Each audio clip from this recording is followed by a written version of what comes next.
and learn more about preventing pollution at home. Let's see if I can get my slide going here. Okay, so my name is Nikki Guillot, and I'm with the City of Vancouver's Public Works Department. I'm in the Surface Water Program, and I am here with my colleague, Brett Raunig, who is also in the Surface Water Program. And we're going to talk to you a little bit about exterior cleaning, what we're calling WashRight, which is a kind of slogan for the overall topic that we're going to be talking about today. And I think we have a little poll to kick off to get us started here to kind of see what folks know about stormwater. So Natalie, can you, there it is, great. Okay, so the first poll question, just to make this kind of interactive and dynamic to help us figure out the audience and how we can kind of tailor our talk. First question is, stormwater drains in Clark County in the City of Vancouver drain to which of these options? So there's three options there, and then an I'm not sure button in case you're just not really sure which one you want to commit to. If you have that poll on your screen, please go ahead and make a selection, and we'll look at the results here in a second. So the first one is stormwater drains to the nearest wastewater treatment plant. Stormwater drains to a dry well where the water seeps into the ground. Stormwater drains to pipe directly to the nearest surface water, like a creek, a wetland, or the Columbia River.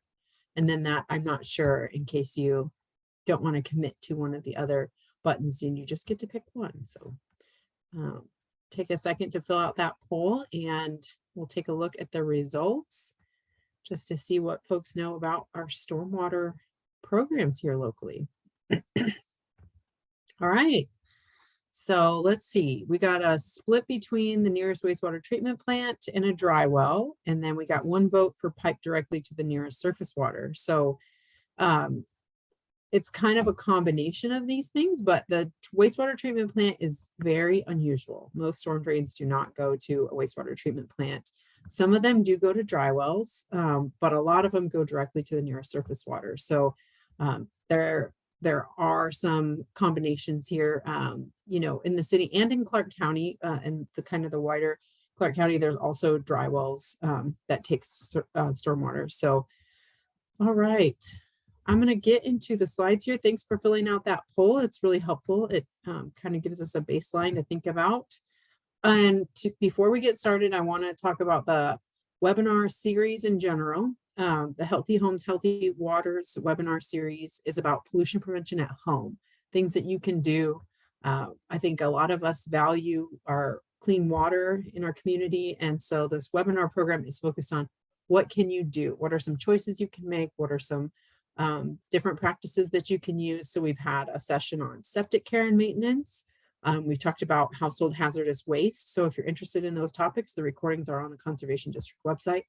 And we're going to be talking about pet waste and native plantings and safer cleaners. And there's a bunch of great topics in this webinar series. So I hope you sign up for some more. They're on Tuesday nights for the next few weeks from 6 to 7. So free webinars hosted by the Conservation District very graciously. And the program is brought to you in part by a grant from the Washington Department of Ecology, part of their Stormwater Financial Assistance Program. And so here is our disclaimer about that funding, but we're very grateful to have the support of the Department of Ecology to talk about this content. And you know, what people can do at home is just such a great you know, brings it really into a personal choice of things we can do to protect clean water. So tonight we're going to talk about WashRight, and that image that you see there is, it really captures what we're talking about. A lot of it is pressure washing. That's a really common practice here in the Northwest, just with the kind of drizzly weather that we have. There can be a lot of moss and debris on pavement, and so pressure washing can be a big issue for water quality. And we wanted to reach out to kind of a broader topic of exterior cleaning to expand on the WashRight concept, you know, that everybody needs to keep things clean, but there's a better way to do it so that we prevent pollution to our surface waters and dry wells. So we're really excited to talk about this topic tonight and what you can do at home to wash right. We always want to take a minute to acknowledge the Um, Water resources, especially when we're talking about protecting water resources, that we are on the land of the people of the Lower Columbia, and recognizing that ancestry and those shared values that we have, and the vibrant communities in the tribes and the native groups that are still here today. It's really important to kind of ground ourselves in that background and history, and to reflect on how important this is, clean water is to all of us. So I want to make that acknowledgement to start out. And then kind of generally speaking, this is a great time to talk about WashRight at home, because spring is upon us. Daylight savings time is coming up on Sunday, and we've had some warm, dry days. And so people are getting out there thinking, okay, I've got to clean up my driveway, my patio, my gutters, that kind of thing. If you get nothing else out of this hour, the one thing we want you to hear is only rain down the drain, right? And it sounds kind of cheesy, but it's just the easiest way to remember that if you see a storm drain in the road, in a parking lot, maybe in your apartment complex, that we only want rain to go down those drains. They don't go to treatment plants. They really aren't designed to take other kinds of debris. They're primarily made just for taking our rainwater. And when you think about our rain patterns are kind of low intensity, long duration rain events, our drains aren't sized to take like your swimming pool being dumped into a storm drain. They aren't sized for big volumes like that. And so we want to make sure that we've got all the room that we need for handling rain, and we aren't clogging it up with other materials. So only rain down the drain if you get nothing else. And some easy things to remember when you're thinking about that spring cleaning: getting outside, taking care of your exterior cleaning, dry, brush, or broom where you can. And this includes things like cigarette butts, but also moss, bark dust, sort of debris that ends up on our sidewalks or on our patios. If you can, go through with a dry brush and knock that moss off first. That goes a long way to making sure we don't end up with a bunch of debris clogging our storm drains. And then things like little bits of trash, sweep it up. Just sweep it up and put it in the trash before you start your pressure washing, so that you keep that debris from clogging the pipes and kind of making a mess. And we did have, someone mentioned leaf blowers. And so in a similar vein, if you're dry brushing or brooming, avoiding using a leaf blower to blow things into drains. We see that more on commercial property, but it's definitely something to kind of pause and think, is there a better way I could be doing this? Sometimes just sweeping up is the perfect way to start your spring cleaning. And then if you need to do some pressure washing, if you have some pavement or some pavers, and maybe you need to clean up your garage door or something, think about if there are paint chips or other things that are coming off of those surfaces, and put down a tarp or a drop cloth, something that will catch that debris. If you really need to pressure wash your fence because you're getting ready to stain it or paint it, just put down a drop cloth first, so the water can get through, but that debris is on the cloth, and then you can pick it up and shake it into the garbage. So it's just those little things, those little choices that we can make, going a little extra mile, can really help prevent pollution in our storm drains. A big thing with pressure washing, and something you'll see at like Home Depot or Lowe's when you go looking for your supplies, is a lot of cleaners that have either peroxide or bleach bases to them, where you're like sanitizing or, cleaners that have different chemicals in them. You really want to avoid those kinds of cleaners. Typically, pressure washing is enough, especially if you're looking at concrete or brick work. If you have other surfaces, you may want to think about that, if you're spraying down a fence, you really don't want to use some kind of soap, because you can end up affecting how the stain absorbs into the wood. But especially if you're just pressure washing, your driveway, your patio, something like that, water really can be effective. You may not need cleaners, especially if you've done the dry brooming and you've swept up some of the moss and you've cleaned up some of the, bark dust or debris or trash. You really don't need a cleaner. You can just use the high pressure water to get that surface clean. Those kind of cleaners, peroxide and bleach especially, Or you'll see stuff that it's like oxy cleaners for pressure washing.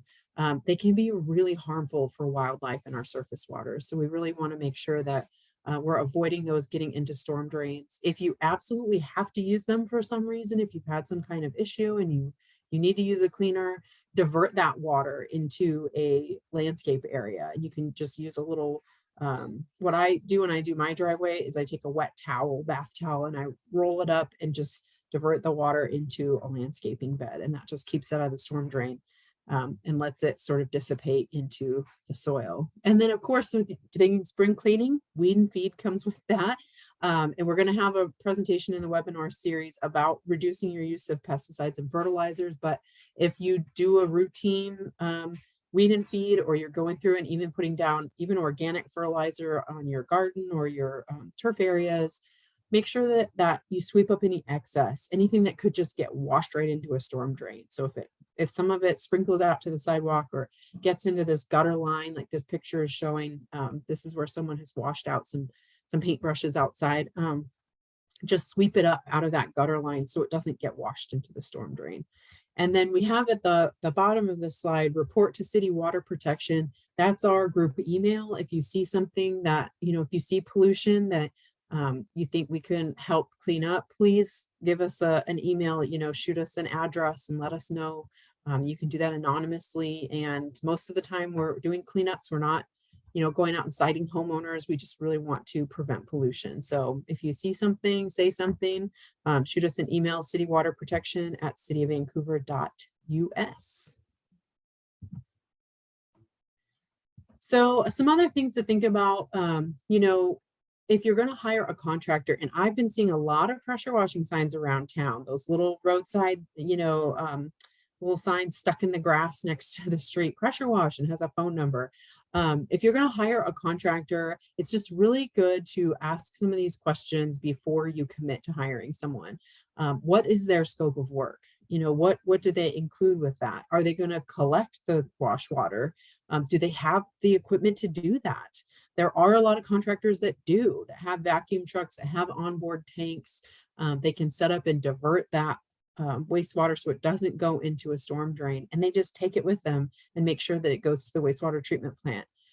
That's a really great thing about hiring a contractor, is they have that equipment, they have that ability to haul that material off and dispose of it properly, not something most homeowners have. So if you're hiring a contractor, ask some of those questions. Do you have onboard tanks? Do you have a vacuum capacity? Excuse me. Ask if they do that debris cleanup. Do they sweep up moss or paint chips or bits of bark dust after they pressure wash? And how do they do it? If they're cleaning up the debris, if they say, oh, it's all included, making sure that it doesn't mean they're washing it down the storm drain or into the street. We really want to prevent that pollution if we can. Ask questions about what cleaners they plan to use. If they're promising your driveway is going to look like new, ask what they're using. How do they do that? And it may not mean that you can't use the cleaners, especially a contractor may be able to use a cleaner, collect all of that wastewater and take it with them. That's not necessarily a problem, but different cleaners, especially the peroxide or like the oxy cleaners, they can wear your concrete. So if you have a concrete driveway and a contractor's out there, pressure washing it with a peroxide based product, it can affect the cure and make your concrete vulnerable. So you don't want them to use any kind of acid based washes that will take the finish right off your concrete.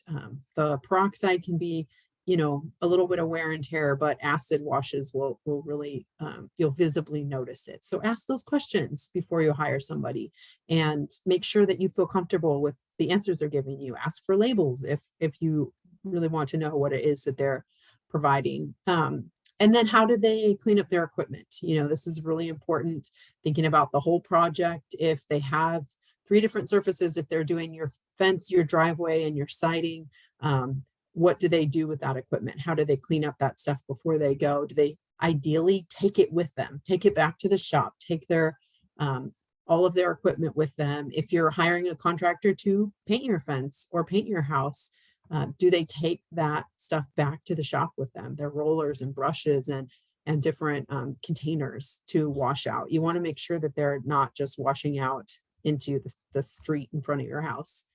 And then, you know, if you're using a contractor or if you're doing the work yourself, if we get a complaint or if something ends up reaching a storm drain, we are going to reach out to the nearest property owner. So be thinking about that. You know, you may not be the one doing the cleaning, but if they do some kind of practice that, you know, ends up polluting a storm drain, we're most likely going to contact you as the property owner if that's your situation. And so kind of thinking about that ahead of time. You know, how comfortable do you feel with the answers they're giving you? How comfortable do you feel with their setup?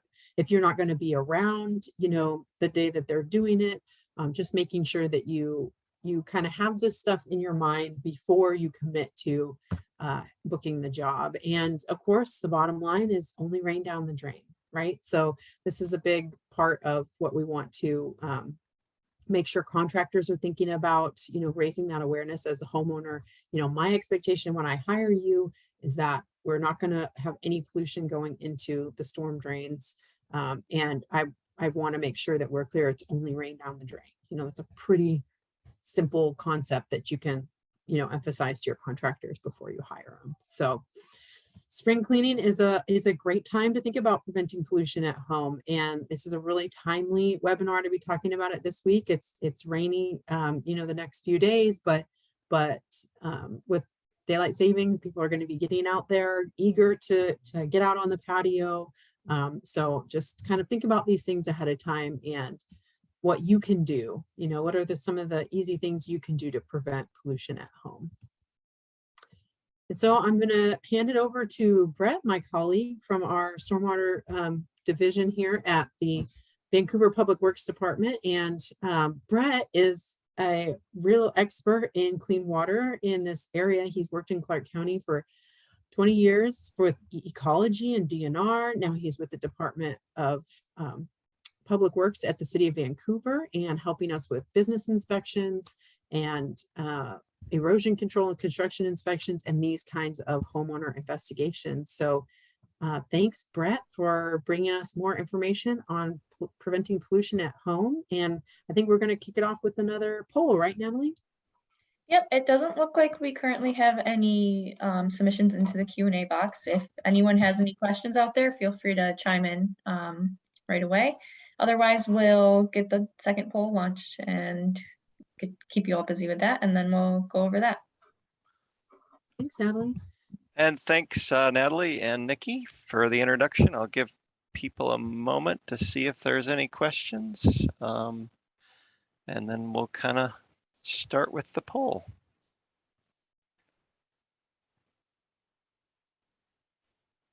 Doesn't look like we have any questions so far, so we'll go ahead and launch our next poll question. Sounds good. Okay, so this next question, I think you guys should have it. It should be really simple. So when working around my house or at the office, I can wash the following items into the storm drain. And so you only get one choice, and there's the first three, and then there's none of the above. And so the first response is anything that would end up there anyway, leaves, dirt, sand, etc. And then the second choice would be anything as long as it is considered biodegradable. And then the third choice is anything as long as I have a permit and I have contacted the local wastewater district. And then the last response would be none of the above. And so we'll give folks a few seconds to answer those questions, and then we'll kind of see what everybody came up with.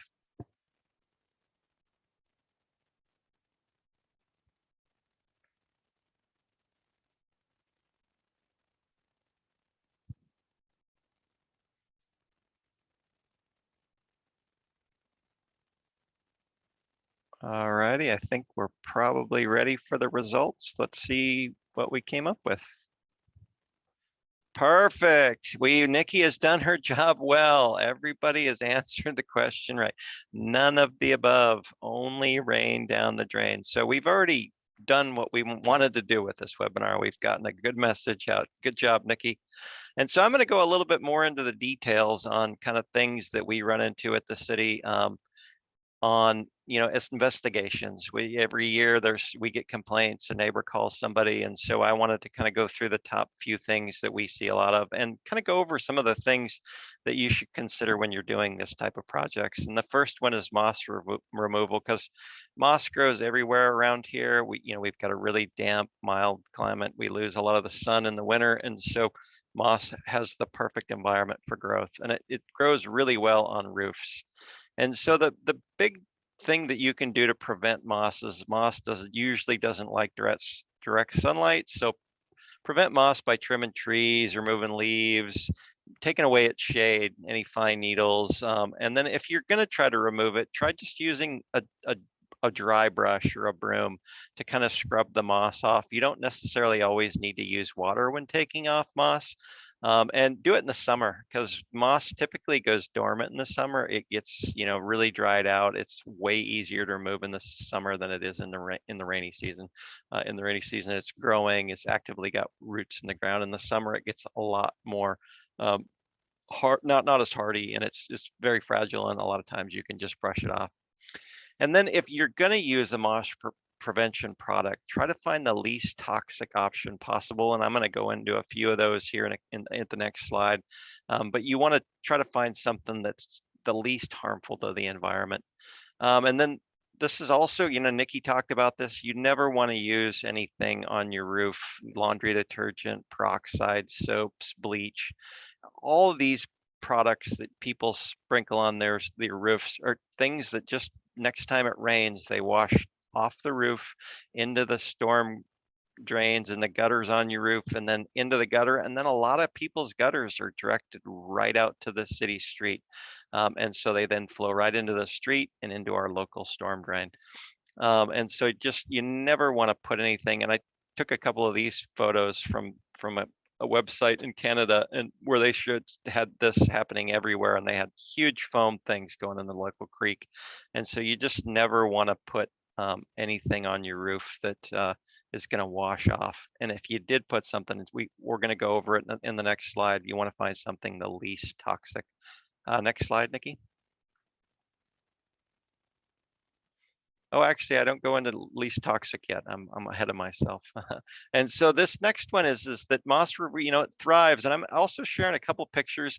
These pictures are pictures that I took on investigations, the kind of things that we see when we go out and investigate a complaint. Somebody says, oh, wow, there's this weird thing coming out of the curb line. And so these pictures are pictures taken in the city.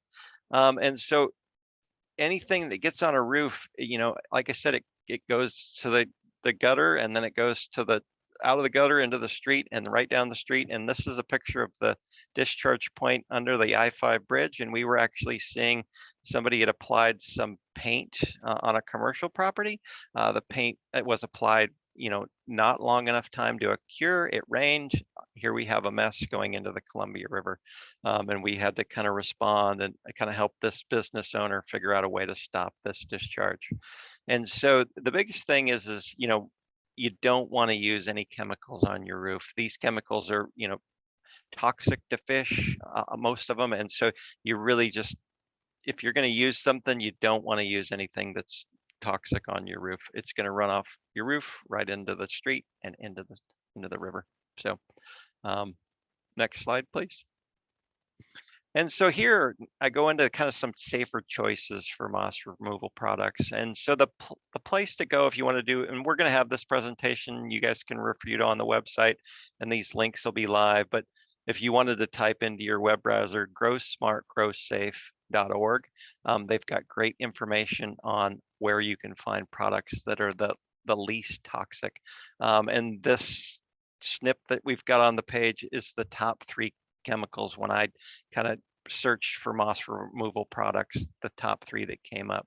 And the first 2 are kind of a zinc product that come in a roll. It's actually zinc strips that people put on their roofs. Zinc is very toxic to moss, and so it kills the moss naturally. And then the other safer grow no moss product is kind of a clove, cottonseed oil, garlic powder. If you can avoid any, a product in general, avoid it, but these are some least toxic chemicals. And so if you wanted to check out more toxic, some of the chemicals that are easier on the environment, this website's a great place to go look for information. And then I also wanted to put in a plug, next week, there's going to be another presentation that's going to go into more detail about safer cleaners and give you way more information than we're going over today. And that's, sign up on the website. It's next week on Tuesday at 6 p.m. And here's the link for how you could go to that Safer Cleaners and sign up for the webinar. And then also, like Nikki said, if you run into something, you find a neighbor and you wanted to talk to somebody, again, email us at citywaterprotection@cityofvancouver.us. Next slide, please. And then now we're going to kind of move on to, pressure washing, even if you're using it on moss, but even pressure washing in general. When you're thinking about a pressure washing product, just make sure, is it really the right tool for the job? Could I use some other means of removing the material? Could I use a scraper or a brush instead of using high pressure water? And then as I'm thinking about the tool for the job, where is that pressure washing water going to go? What do I need to do with it? What is it going to take off? Pressure washing usually removes, paint chips, pieces of cement. It removes a lot of things. And so where is that stuff going to go? And how can I prepare my house or my project to kind of contain that stuff? And am I set up to contain it? Do I have a drop cloth, or do I have a way to direct wherever I'm washing the water into a safe spot where I can pick it up and collect the material that's been washed off? And so, it's really, when you're thinking about pressure washing, just making sure that you've thought about, where is that water going to do? How am I going to do it? And, these are, again, some pictures we've taken here at the city. The picture on the right, or left, you want to make sure no chemicals. You don't want to use any chemicals when you're pressure washing. Pressure washing alone removes stuff. You don't need chemicals, like Nikki said. And you want to collect all the material that whatever you do with that pressure washing product, you want to make sure that you've directed it, you have a draw-off cloth, or you have some way to collect the material that's been washed off. And you only want to use cold water. I mean, a lot of people think, I'm going to hook this up to my hot water heater. I'm going to get some really hot, high pressure washer. It's really going to scrub stuff down. It's not just chemicals that are a pollutant. Warm water is also a pollutant. And we're finding a lot of our creeks and rivers are getting hotter, as time goes on. As we look at climate change, we don't want to put anything into the creek that's going to raise the temperature. Those temperatures are really essential for returning fish. Fish need cool water to thrive and survive. If it gets too hot, they don't survive. They die. And so you can only use cold water when you're doing any of these projects. And no bleach, no peroxide based cleaners. They're not good on the pipes. They're not good on wildlife. We just want to use cold water. And then even, biodegradable has kind of become a term that people throw around. Oh, if it's biodegradable, it's fine, it's okay. Even biodegradable soaps are not necessarily good on wildlife and fish and the environment. Sure, they break down fast, but during that time when they're a cleaner, they're designed to kind of attack surfaces, and so it's not good on our wildlife. And so if you can avoid them, you really don't even want to use non-toxic and biodegradable cleaners. Next slide, please. And then, so we're going to go into a little bit more detail on other things you can do besides, we went over how you could contain it with a drop cloth. And so if you're going to wash, there's a couple other things, like Nikki said. You think about where the water's going and have some way to redirect that water away from the street and away from the storm drains. You can use sandbags, an old towel, or some type of diversion to direct that water away, and so where it can just soak into the ground, and then you can clean up any of the material residue that's left behind. Like Nikki said, an old towel works great. You can put it in the end of your driveway. It can direct this wash water into a landscaped area, and then it just filters into the ground, and we protected stormwater. One way, gets a little bit more into the engineering of trying to move water around, but you can, if you've got access to a sump pump, people can set up sump pumps, and they can, form a little dammed area, collect the water and then use that sump pump to either move the water to a vegetated area, or, you know, some even a better place to direct it would be like your laundry room sink, you know, where it takes that water now to a wastewater treatment plant where, you know, those materials can be collected and treated. And so again, remember, only rain jam the drain. I do want to give this, you know, a shout out on this photo. We, you know, I took this from the Keep Chico Clean project in California. This is part of their car wash kit and how they kind of helped, you know, residents with car washing, and how to kind of collect car washing water so it doesn't go into storm drains. And then we're going to go a little bit into car wash ourselves. So next slide, please. And so washing your car is another thing people love to do in the spring. And, you know, and I you know, resident with this, it's hard. It's like apple pie. People think, I gotta wash my car. I gotta wash it on a sunny day in the driveway with a bunch of soap, Dawn liquid. You know, it's good for ducks. It's good for my car. But no, Dawn is not, just because of, you know, it's still, like I said, those soaps are really hard on fish and wildlife. And so if you've got an option, I mean, car washes are pretty cheap and inexpensive. The great thing about a car wash is they collect the water. The water's treated, and then any excess water goes to a wastewater treatment plant. And so you know, you don't have to worry about the car wash. All the car washes are using treatment for their where their water discharges. And then if, you know, the next best option, if you're really short on funds and you want to wash it on your lawn, wash it somewhere, or a gravel pad, somewhere where that water's not going to make it to stormwater. It's going to soak into the ground. And then, you know, if you're going to use soap, you know, try to find something that's really friendly on the environment. And so, and, you know, like we said, if you had, you know, you could divert that water. If you're washing it on pavement, make sure it just doesn't go into the storm drain, because again, only rain down the drain. You got to divert it away from going into a storm drain into landscaped or grassy areas. And then there are a lot of good, like, washless, you know, waterless products out there where you don't need to use a lot of soap and water. You can just spray them on, wipe them off with some throwaway rags, and then that product, you don't even have to worry about it. It's just, you wipe off your car and it goes right into the garbage. And so you want to just make sure that you're disposing of those rags properly. Here's a couple pictures of a car wash, and then, you know, there is an example of, you know, there was a car wash setup where they had kind of fully contained the water that was going to come off that car into a pad and then let it evaporate. Next slide, please. And so we run into the car washing complaint quite a bit. I mean, because a lot of people, I mean, like I said, it's like apple pie. People think, I got to wash all my cars. People are trying to sell cars. They want them nice and clean. But again, soaps can dissolve the protective mucus layer on fish gills and the natural oils in their gills. And so car and soap, it's just really bad, because it goes, like I said, most of our storm drains drain right to the nearest creek, like Burnt Bridge Creek or the Columbia River. We really want to make sure we keep soap out of those. And so got to have, you know, can't have soap going down the storm drain.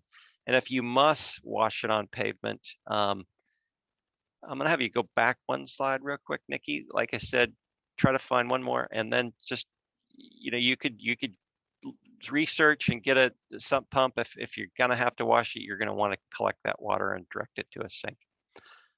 Next slide back. I'm jumping around. Sorry about that. And so just make sure that if you are washing your car, that you're directing it away from a storm drain. And again, use the least toxic, readily biodegradable soaps. Next slide. And now we're going to kind of switch gears away from pressure washing and onto yard projects, because this is just another thing where, you know, people use water. They think, if I, you know, a little water, I just wash this mud or this sediment or this debris or these leaves or this pine needles down the street, I'm problem solved. I've kind of cleaned up my mess. But we get a lot of complaints on even this kind of thing. People think, oh, I got a muddy truck, I'm just going to wash it. It's no harm. It's just a little dirt. Dirts are in the creeks. And so we did want to talk about, you know, if you're going to do yard maintenance projects, make sure that you're preventing, that water, thinking about what's going to happen with that bare exposed soil when it rains. That you protect it from washing down the street and into the nearest storm drain. Sediment is really kind of one of the number one things that is really affecting creeks, because it's just, there's construction going on everywhere. And, Ecology's got a really strong NPDS program for construction stormwater. And so, we're going, looking at the yard, but, sediments are really horrible on creeks. It clogs gills, it blocks salmon spawning beds. It reduces the amount of light that gets through. It kills plants. Sediments just as bad as chemicals. It can be just as bad as chemicals on the aquatic life in the local creeks. And so you just really want to make sure that when you're thinking about your project around the yard, that, if you've got some exposed soils, that you cover them with a tarp, or you put some bark mulch on them, anything to keep them from running off and into the street, and then down into the small and into the nearest storm drain. Next slide, please. And now we're going to kind of get into more info. I mean, we've touched on stuff that's really focused on, exterior washing. There are some great resources out there. And, we're part of Stormwater Partners and the greater community, Camas, Washougal. A lot of the municipal partners out there have kind of teamed up to get together to give you a lot of information where you can find stuff related to stormwater. The link is there. I mean, just gotta all remember, we all live in a watershed.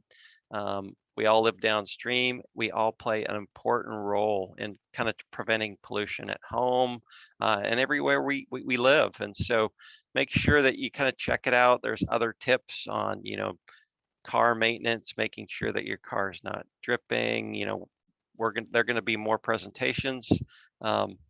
Septic maintenance.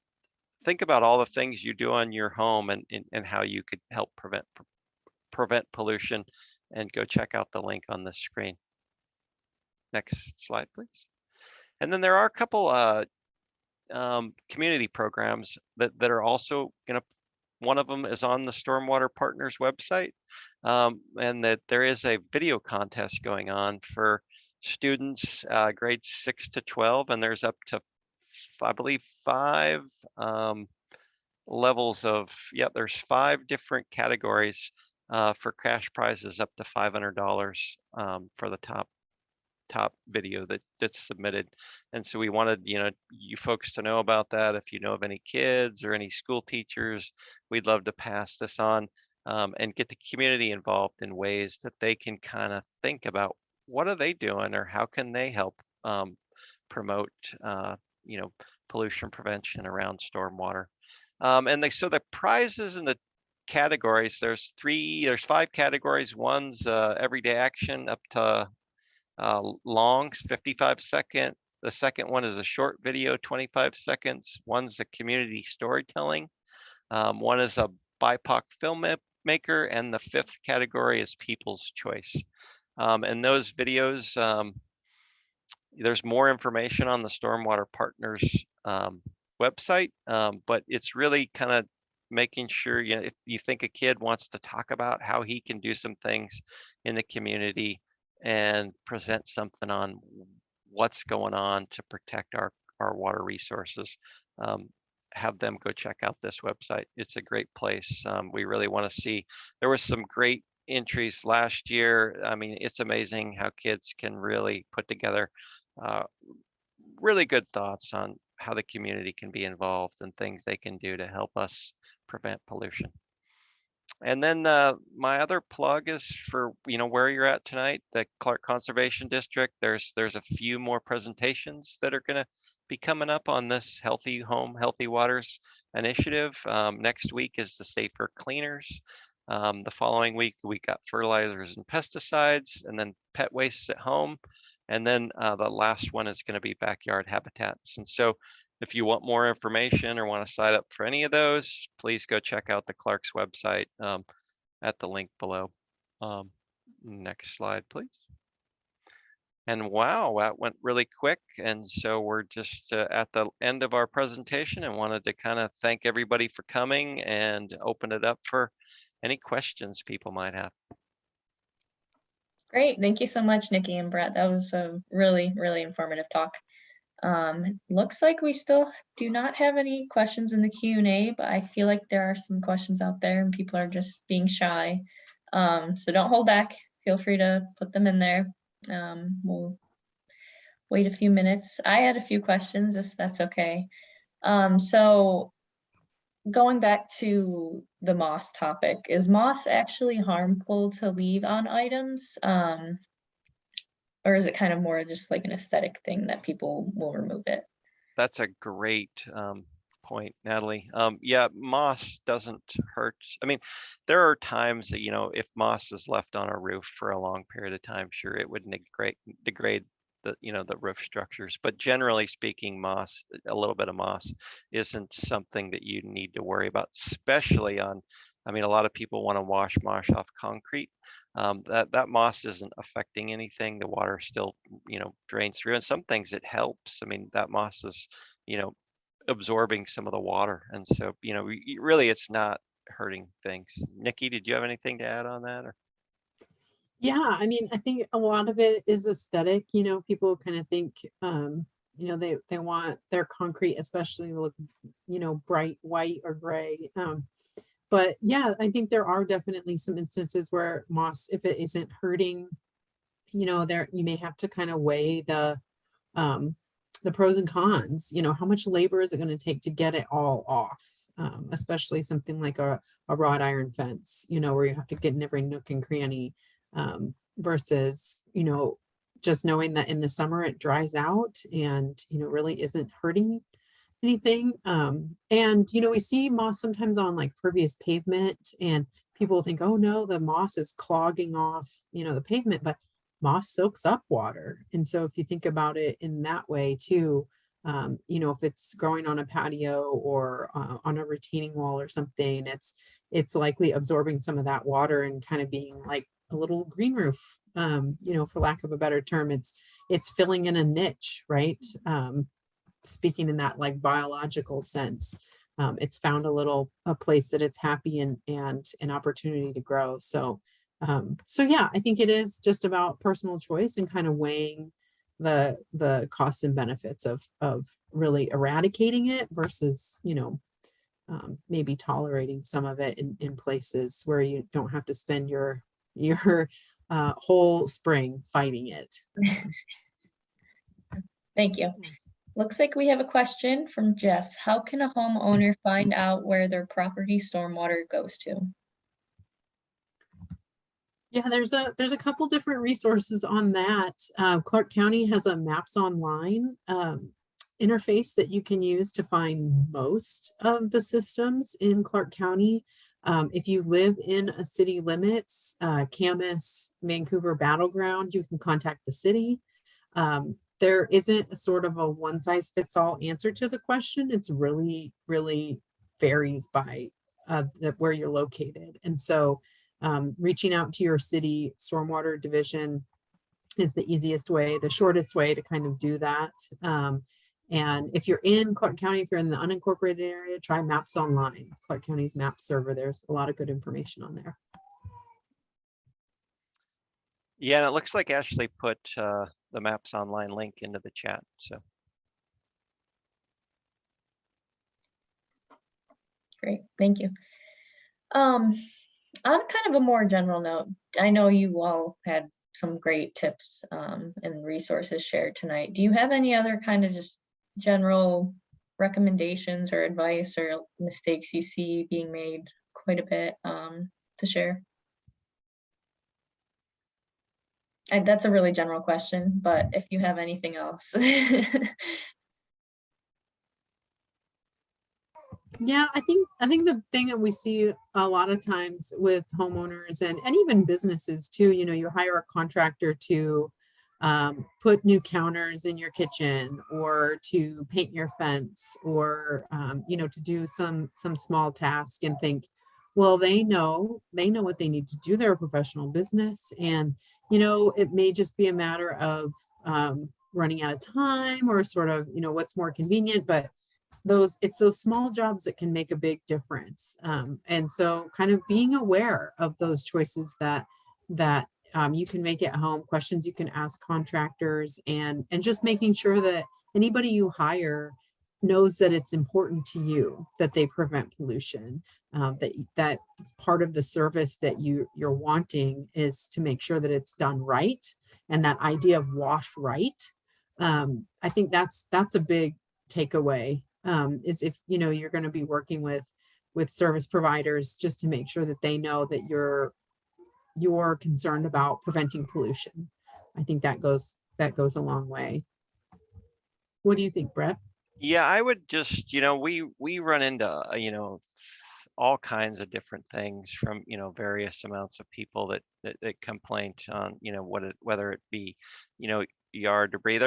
I think we've seen almost everything that, either washed or dumped down a storm drain. And so, just be open and with your neighbor. I mean, make sure that you let them know that that's not allowed. And if you're not comfortable having that conversation, like Nikki said, let us know. She also put it in the chat, the email address. Like she said, we're really just trying to help people, especially homeowners, get the information they need to understand. I think it's getting better, but a lot of people don't necessarily know that storm drains, go directly to the river, or even if they go to a dry well, it's still, we want to keep that pollution out of that dry well. That, all of the, one thing we didn't touch on is all of our water in the city of Vancouver comes from aquifers, and so we don't want to pollute that either. And so, it just be aware, and talk to your neighbor, think about projects, think about what rain's going to do on any project you do, especially this spring.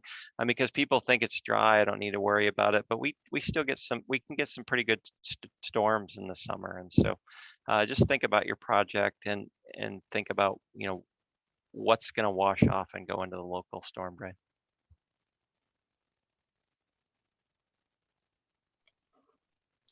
Great.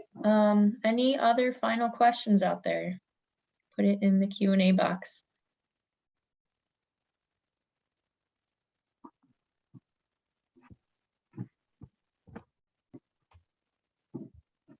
Looks like we have a shy crowd tonight.